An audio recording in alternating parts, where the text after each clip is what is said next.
Ito yung ano, ito yung ito yung full harness ng Honda Click 125. Ito yun.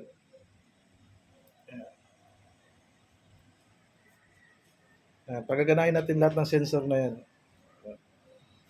Kaya full harness yan. Tatapusin lang naman natin tong Honda Click, tapos Honda Beat, tapos NMAX version 1 tayo ulit pagtapos na ito.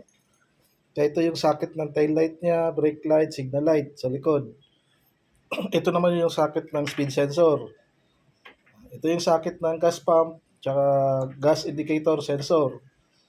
Tapos ignition coil, tapos auto sensor. Auto sensor, ito yung sa AFR, hangin ng lumalabas dun sa pipe. Tapos FI, tapos ISC, tapos TPS. Sa IEC, dito nakakonect din ng sensor ng map na hindi nyo nakikita. Manifold absolute pressure. Kaya marami pa din nakakaalam nun. CKP. Ngayon yung CKP na connection natin. Sa CKP niya. Galing sa connection itong stator na to. Yan yung connection niya sa CKP. Ito naman yung sa side stand natin. Sa side stand natin, ito yan. Side stand negative off ng ECU. Switch off ng ECU. Kaya yun lang ang ano natin. Ito naman yung connection ng ECM natin, charging tsaka command ng ECG. Reversible flow current, reversible current to, charging tsaka ECG. Ang command na nagaling dito, ito yung negative green, source ng negative ng ECM. Ang positive naman sa kanya, manggagaling dito, yung command ng positive. Kaya isa-isahin natin to. Pero dito, kita mo, fixed mode niya is negative, yung kulay green. Kaya, ito naman, ang flow nito, reversible ang current nitong kulay pula na to. Reversible din ang current ng ECG wire na to, tatlo. Ignition key. Ito yung saksakan ng master ignition key natin, master key. Yan yung saksakan niya. Ito yung main terminal ng harness natin. Itong dalawa, papuntang tail light at papuntang park light, headlight, ito yung pinaka-main ng harness ng terminal niya, itong dalawang to. Ito naman, yung terminal ng fuse box natin, itong tatlo. Isa, dalawa, tatlo. Terminal yan ng fuse box natin.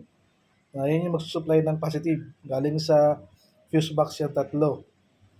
Ito naman yung, kung makikita mo, ang ganda ng pagka-sealed nyo. Sealed na sealed yung dalawa. Ito naman yung terminal ng lahat ng sensor natin. Dito nakakonect lahat ng sensor na binanggit ko sa inyo. Ito yung terminal ng wiring niya, lahat ng sensor. Kaya ganyan siya ka-sealed na, sealed, waterproof yan. Naka-waterproof sealed yan. Kasi puro sensor na nandyan. Ito naman yung headlight socket natin.